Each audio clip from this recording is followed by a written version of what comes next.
दोस्तों नमस्कार। ये है मार्गदर्शन फॉर सिविल सर्विसेज। मैं अनुराग चौधरी।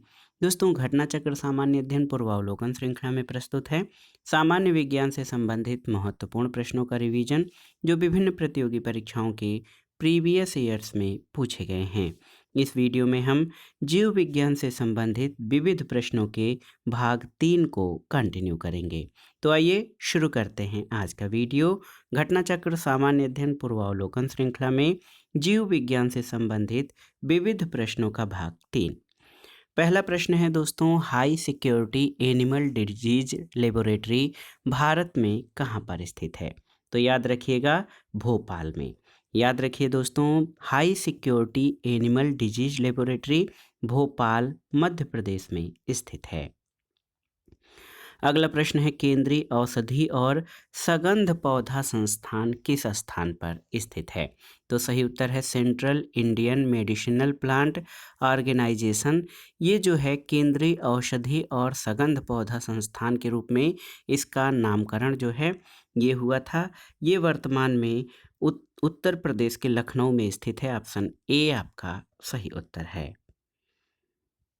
अगला प्रश्न है, लखनऊ के राष्ट्रीय विज्ञान संस्थाओं में से एक ऐसे संस्थान को पहचानिए जो CSIR का संस्थान नहीं है। तो ऑप्शन है आपके CIMP यानी central institute of medicinal and aromatic plants, NBRI यानी national botanical research institute, BSIP यानी Birbal Sahni institute of palaeobotany, या CDRE यानी सेंट्रल ड्रग रिसर्च इंस्टीट्यूट। तो इसमें से Birbal Sahni institute of palaeobotany ये CSIR का संस्थान नहीं है। और आप जान लीजिए बीरबल साहनी जो है ये CSIR का संस्थान नहीं है, अन्य जो है ये CSIR से संबंधित हैं। अगला प्रश्न है, कौन सा एक सुमेलित नहीं है? आपको बताना है। बहुत ही महत्वपूर्ण प्रश्नों का संकलन है आपके पास। राष्ट्रीय जैविक खेती केंद्र गाजियाबाद में बिल्कुल सही सुमेलित है। भारतीय दलहन अनुसंधान संस्थान कानपुर में सही है।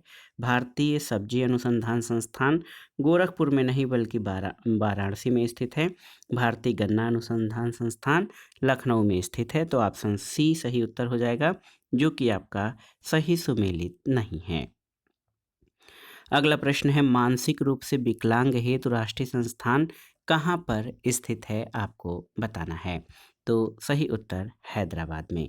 विकलांगों की विविध समस्याओं से प्रभावी ढंग से निपटने के लिए विकलांगता के प्रमुख क्षेत्रों में जो राष्ट्रीय संस्थान है उसमें राष्ट्रीय मानसिक विकलांग संस्थान सिकंदराबाद हैदराबाद में, राष्ट्रीय दृष्टिहीन संस्थान देहरादून में, राष्ट्रीय अस्थिरोग विकलांग संस्थान कोलकाता में, और अली यावर जंग राष्ट्रीय मूक और बधिर संस्थान मुंबई में स्थापित है।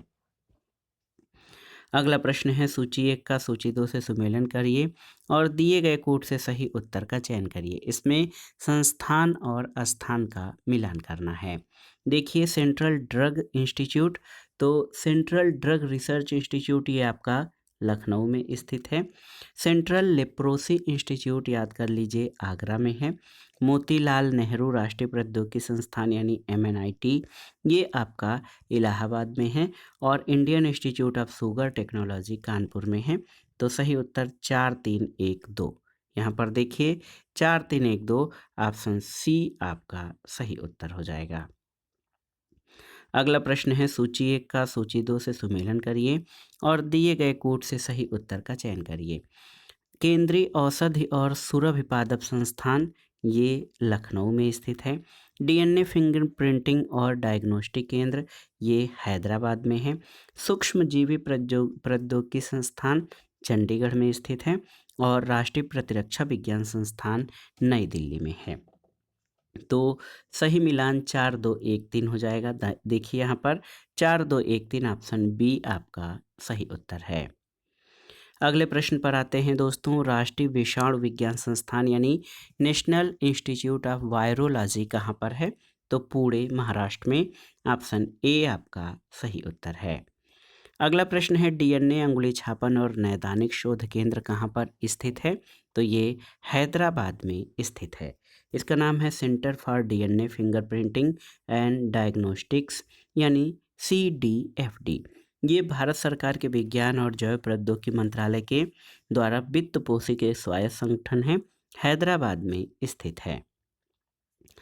अगला है कि किस स्थान पर भारतीय सब्जी अनुसंधान संस्थान है, तो इंडियन वेजिटेबल रिसर्च इंस्टीट्यूट, ये वाराणसी उत्तर प्रदेश में स्थित है। अगला प्रश्न है कौन सा सही सुमेलित नहीं है, आपको बताना है। भारतीय सब्जी अनुसंधान संस्थान वाराणसी में सही है। केंद्रीय उपोष्ण उद्यान अनुसंधान संस्थान श्रीनगर में सही नहीं है।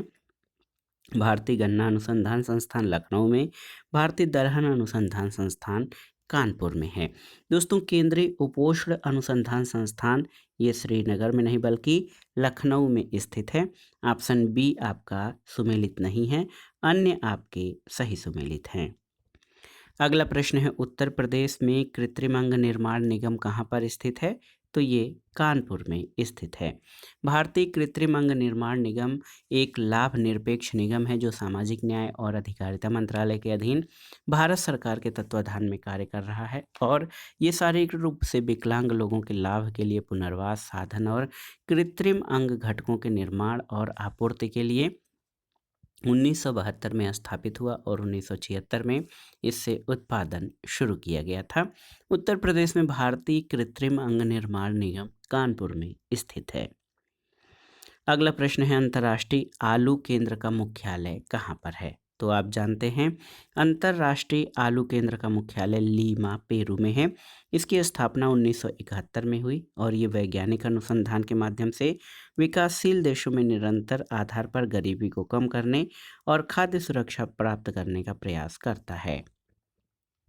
अगला प्रश्न सुमेलन करना है। FAO यानी फूड एंड एग्रीकल्चर ऑर्गेनाइजेशन का मुख्यालय कहाँ पर है, रोम में है। केंद्रीय एगमार्क प्रयोगशाला नागपुर में है। केंद्रीय चावल शोध संस्थान कटक ओडिशा में और केंद्रीय आलू शोध संस्थान ये शिमला में है। तो सही सुमेलन आपका हो जाएगा 3 4 2 1। तो सही उत्तर 3 4 2 1, ऑप्शन बी सही उत्तर हो जाएगा। अगले प्रश्न पर आते हैं दोस्तों। महत्वपूर्ण प्रश्न है कि निम्नलिखित जोड़ों में से असुमेलित जोड़े का चयन करिए। तो यहाँ पर देखिए NBRI कोलकाता, ये आपका सही नहीं है। NBRI जो है ये नेशनल बॉटेनिकल रिसर्च इंस्टीट्यूट, ये लखनऊ में है न कि कोलकाता में। IISR लखनऊ, NPL नई दिल्ली और IISc बंगलुरु में है। ऑप्शन ए आपका सही उत्तर हो जाएगा जो कि असुमेलित है।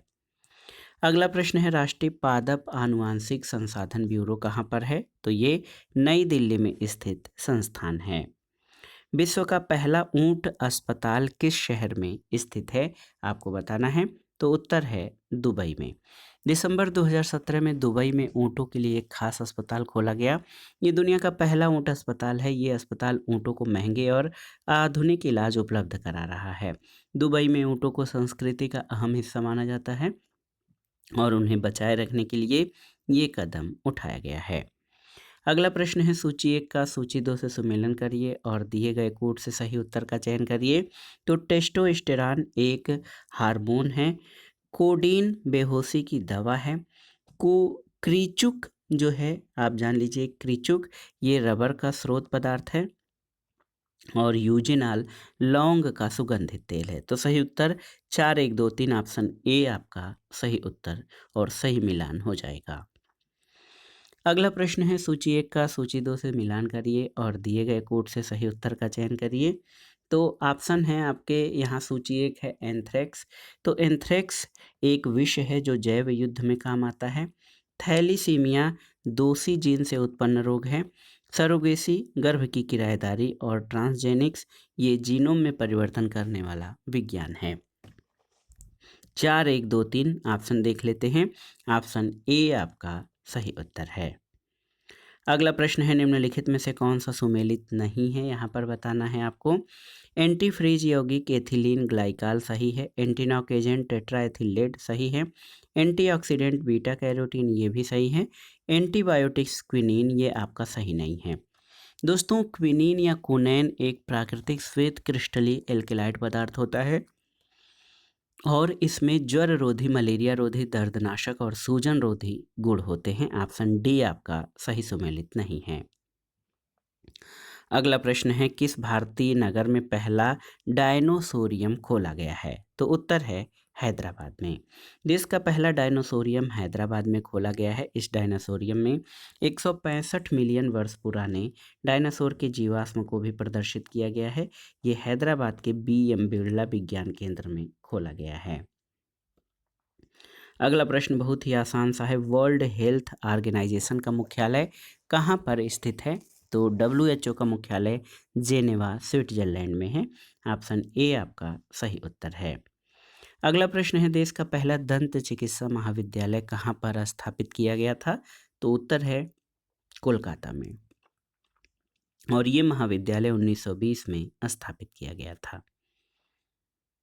अगला प्रश्न है, भौतिकी, रसायन और जीव विज्ञान के तंतुओं को एक साथ बुनकर बहुमूल्य चित्रपट तैयार करने वाला यह असाधारण वैज्ञानिक संसार को ऐक्यकारी आणविक दृष्टिकोण दे गया। उसने विटामिन सी के चमत्कारी गुणों को पहले तो जुकाम के उपचार के लिए जुटाया, पर बाद में उसे कैंसर निवारक अभिकर्ता भी बना दिया। ये विज्ञान के क्षेत्र में किस महान व्यक्ति का उल्लेख हो रहा है? तो उत्तर है लाइनस कार्ल पॉलिंग। दोस्तों, आप जान लीजिए कि लाइनस कार्ल पॉलिंग का कैंसर और विटामिन सी या एस्कॉर्बिक अम्ल के शोध कार्य में महत्वपूर्ण योगदान है। उन्होंने भौतिकी, रसायन और जीव विज्ञान के क्षेत्र में बृहद शोध कार्य किया है। इनकी उपलब्धि पर 1954 और 1962 का रसायन शास्त्र का नोबेल पुरस्कार दिया गया है। अगला प्रश्न है, कौन बारूदी सुरंगों का पता लगाने में उपयोगी होते हैं? तो उत्तर है मधुमक्खी। दोस्तों, मधुमक्खी एक सामाजिक कीट है जो बारूदी सुरंगों का पता लगाने में उपयोगी है। मधुमक्खी के छत्ते में एक रानी मक्खी, लगभग 100 नर मक्खियाँ या ड्रोन्स तथा हजारों यानी 60,000 तक छोटी श्रमिक मक्खियाँ होती हैं, और इस छत्ते से हमें शहद और मोम मिलता है। अगला प्रश्न है, मधुमक्खी की औसत गति सामान्यतः क्या होती है? तो ये 16 किलोमीटर प्रति घंटा। मधुमक्खी कीट वर्ग का प्राणी है। इसकी औसत गति लगभग 15 मील प्रति घंटा या 21 किलोमीटर प्रति घंटा होती है। भोजन आदि एकत्र करने के बाद वापस लौटते समय उनकी गति में गिरावट आ जाती है, जो लगभग 17 किलोमीटर प्रति घंटा हो जाती है। अगला प्रश्न है, मधुमक्खी कॉलोनी के सदस्य एक दूसरे को किस तरह पहचानते हैं? तो उत्तर है गंध यानी महक से। मधुमक्खी कॉलोनी के सदस्य एक दूसरे को गंध से पहचानते हैं। कई वर्षों के अनवरत अनुसंधान के फलस्वरूप प्रोफेसर कार्ल वान फ्रिस्क ने मधुमक्खियों के नाच की व्याख्या करने में सफलता प्राप्त कर नोबेल पुरस्कार जीता था। मधुमक्खियां दो प्रकार की नाच, गोल और द्रुमदोलनी नाच करती हैं, जो कॉलोनी के सदस्यों को भोजन के स्रोत की दिशा और दूरी का ज्ञान कराती है। अगला प्रश्न है, मधुमक्खियों की भाषा पहचान करने के लिए नोबेल पुरस्कार दिया गया था किसे? तो KV फ्रिस्क को।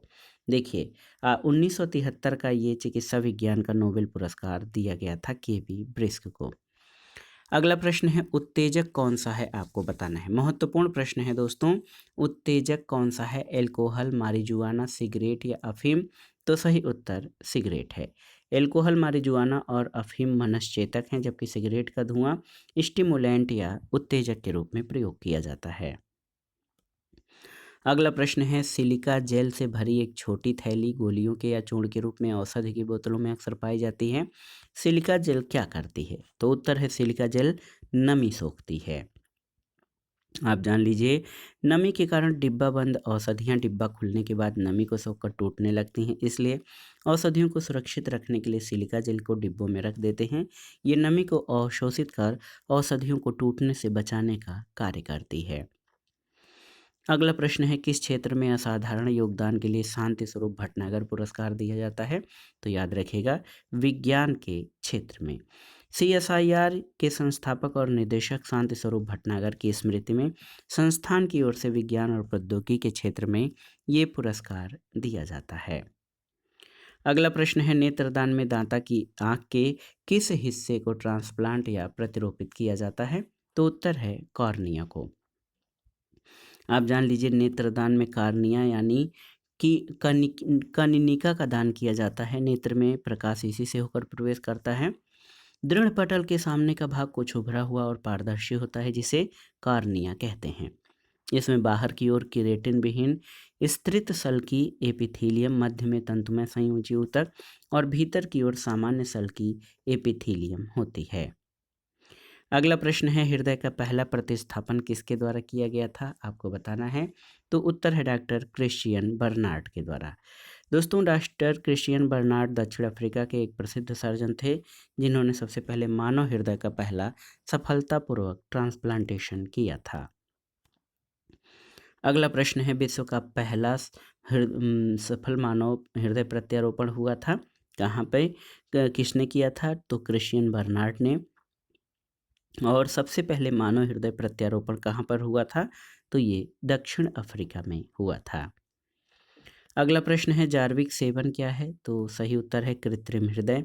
दोस्तों, जार्विक सेवन एक कृत्रिम हृदय है जिसका आविष्कार रॉबर्ट जार्विक ने किया था। ये कृत्रिम हृदय पहली बार बार्ने क्लार्क नामक रोगी में 1982 में प्रतिस्थापित किया गया था। अगला प्रश्न है, गति प्रेरक का कार्य क्या होता है? तो उत्तर है पेसमेकर या गति प्रेरक का कार्य हृदय स्पंदन को समंजित करना होता है। दोस्तों, गति प्रेरक का कार्य हृदय स्पंदन यानी धड़कन को समंजित करना है, और इसकी आवश्यकता आप याद रख लीजिए उस समय पड़ती है जब हृदय असामान्य गति से कार्य करता है। हमारा हृदय बिना थके नियमित समयांतर पर आजीवन अपनी पेशियों द्वारा संकुचित होकर ब्लड पंप करता है। अगला प्रश्न है, पेसमेकर को किस नाम से जाना जाता है? तो उत्तर है एसए नोड्स। देखिए दोस्तों, एसए नोड या सिनोएट्रियल नोड कोशिकाओं का एक समूह है जो हृदय के दाहिने कक्ष में स्थित होता है। ये हृदय गति को नियंत्रित करने में प्रमुख भूमिका निभाता है और हृदय का प्राकृतिक पेसमेकर है। अगला प्रश्न है, मनुष्य आर्द्रता और गर्मी से परेशानी का अनुभव करता है, इसका कारण क्या होता है?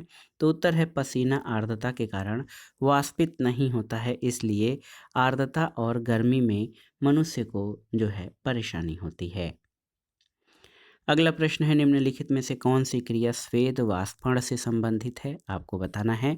ऊष्मादायक क्रिया, ऊष्माशोषक क्रिया, रासायनिक क्रिया या लवणीय अभिक्रिया? तो सही उत्तर है ऊष्माशोषक क्रिया। दोस्तों, स्वेद वाष्पण ऊष्माशोषक क्रिया है। इसमें शरीर की ऊष्मा को स्वेद रूप में वाष्पित होती है, इसमें ऊष्मा शोषित की जाती है।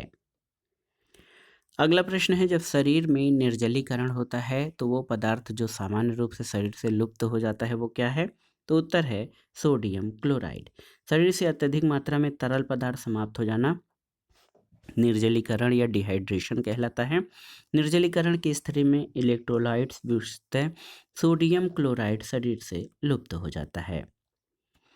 अगला प्रश्न है, निर्जलित व्यक्ति को नहीं पीना चाहिए क्या? चाय, कॉफ़ी, समुद्री जल या अल्कोहल? तो सही उत्तर समुद्री जल। समुद्री जल में के अतिरिक्त कोई भी तरल पदार्थ निर्जलित व्यक्ति में जल की कमी को दूर करने के लिए उपयुक्त है। चाय या कॉफ़ी में उपस्थित कैफीन मूत्रवर्धक होता है, इसके सेवन से शरीर से जल की हानि होती है, लेकिन ये हानि चाय या कॉफ़ी के द्वारा ग्रहण किए गए जल की तुलना में कम होती है। एल्कोहल मूत्रवर्धक है, लेकिन मानव शरीर में तरल संतुलन की स्थिति पर इसके सेवन का प्रभाव बहुत कम होता है। यहाँ तक कि लाइट बियर जैसे एल्कोहलिक पेय जिसमें एल्कोहल की मात्रा 4% से कम होती है, निर्जलीकरण के निवारण के लिए प्रयुक्त किए जा सकते हैं, लेकिन समुद्री जल के साथ ऐसा नहीं है। समुद्री जल के सेवन से मानव शरीर की कोशिकाओं के निर्जलित होने का खतरा रहता है, क्योंकि शरीर में अधिक सांद्रता वाले नमकीन समुद्री जल को तनु करने के लिए शरीर की कोशिकाओं से जल परासरण क्रिया द्वारा स्थानांतरित हो जाएगा। अगला प्रश्न है, मानव रक्त में अल्कोहल की कितनी प्रतिशत मात्रा मृत्यु का कारण होती है? तो यहाँ पर कुछ भी एग्जैक्ट इसमें नहीं कहा जा सकता है। क्यों? क्योंकि मानव रक्त में अल्कोहल की सांद्रता को संक्षिप्त रूप में BAC यानी ब्लड एल्कोहल कंसंट्रेशन कहते हैं, जिसे प्रतिशत में माना जाता है। 0.10% मात्रा का अर्थ होता है कि मानव शरीर के रक्त में प्रति 1000 मिलीलीटर भाग में 1 ml एल्कोहल उपस्थित है। मानव शरीर में BAC की कमी 0.45% या इससे अधिक की मात्रा पर मृत्यु का कारण होती है, और इसका उत्तर झारखंड लोक सेवा आयोग ने 5.0 दिया था। अगला प्रश्न है, वैज्ञानिक इवान पावलोव किस क्षेत्र से संबंधित अपने कार्यों के लिए जाने जाते हैं? तो उत्तर है प्रायोगिक मनोविज्ञान। याद रखिएगा, रूसी वैज्ञानिक इवान पावलोव प्रायोगिक मनोविज्ञान से संबंधित हैं, जिन्होंने सजीवों पर अनेक प्रयोग किए थे। जैसे कुत्तों में भोजन को देखकर लार का टपकना एक सामान्य प्रक्रिया है, लेकिन अभ्यास करा देने पर यह प्रक्रिया भोजन को देखे बिना किसी अन्य उद्दीपन से होने लगती है। अगला प्रश्न है सामान्यतः स्त्रियों की आवाज़ का तारतम्य जो होता है वो क्या होता है? तो ये तारतम्य यानी पिच पुरुषों की तुलना में अधिक होता है। इसीलिए बच्चों और स्त्रियों की आवाज़ पतली और मधुर होती है। तारतम्य ध्वनि का वह लक्षण है जिससे ध्वनि को मोटा या भारी या तीक्ष्ण कहा जाता है और ये आवृत्ति पर निर्भर करता है। अगला प्रश्न है पेशी थकान के लिए कौन उत्तरदायी है? तो उत्तर है पेशीय थकान के लिए दोस्तों लैक्टिक एसिड उत्तरदायी है। ऑप्शन डी आपका सही उत्तर है। और शरीर की मालिश करने पर जो है थकान से राहत मिलती है। अगला प्रश्न है कौन जलवायु परिवर्तन का संकेतक नहीं है? वानस्पति संकेतक, हिमीय संकेतक, विवर्तनीय संकेतक या दीर्घकालीन परिवर्तन? तो सही उत्तर दीर्घकालीन परिवर्तन। दोस्तों दीर्घकालीन परिवर्तन जो है ये जलवायु परिवर्तन का संकेतक नहीं है। जलवायु परिवर्तन के वानस्पतिक संकेतक के उदाहरण पौधों के जीवाश्म अवशेष हैं। हिमीय संकेतक का उदाहरण हिमाच्छादन है। ध्रुवीय अस्थिरता और महाद्वीपीय झुकाव जो है विवर्तनीय संकेतक का उदाहरण है। अगला प्रश्न है कौन सा दुनिया का सबसे बड़ा फूल है? तो उत्तर है रिफ्लेशिया। दोस्तों आप जान लीजिए कि दुनिया में पाया जाने वाला सबसे बड़ा फूल रिफ्लेशिया प्रजाति का सदस्य रिफ्लेशिया अर्वाल्डी है। ये पुष्प मलेशिया, इंडोनेशिया, सुमात्रा द्वीप और बेंगकुल के वर्षा वनों में पाया जाता है। ये पुष्प लगभग 1 मीटर के व्यास तक बढ़ सकता है और इसका वजन 11 से 15 किलोग्राम तक होता है। और ये पौधा पूर्ण मूल परजीवी या टोटल रूट पैरासाइट है जिसके पुष्प का भाग मृदा के ऊपर और पौधे का शेष भाग मृदा के नीचे पाया जाता है। अगला प्रश्न सूची 1 का सूची 2 से सुमेलन करना है और यहाँ पर देखिए फल। तो जो फल है ये अंडाशय में बनता है और बीज बीज जो है बीजांड और काष्ठ काष्ठ तना में उपस्थित होता है और मंड जो है ये पत्ती के द्वारा बनता है। तो सही उत्तर क्या हो जाएगा? 4 1 3 2। देखिए 4 1 3 2 ऑप्शन बी आपका सही उत्तर हो जाएगा। अगला प्रश्न है सूची 1 यानी शरीर क्रियात्मक प्रक्रम, सूची 2 यानी कोशिकांग से सुमेलित करिए और सूचियों के नीचे दिए गए कोड का प्रयोग करके सही उत्तर चयन करिए। तो प्रकाश संश्लेषण ये हरित लवक की उपस्थिति में होता है। खनिज उद्ग्रहण जीव द्रव्य कला इसमें महत्वपूर्ण है। श्वसन जो है सूत्रकणिका से और प्रोटीन संश्लेषण का कार्य कोशिका में राइबोसोम के द्वारा किया जाता है। 2 1 3 4। तो यहाँ पर विकल्प 2 1 3 4 ऑप्शन सी आपका सही उत्तर हो जाएगा।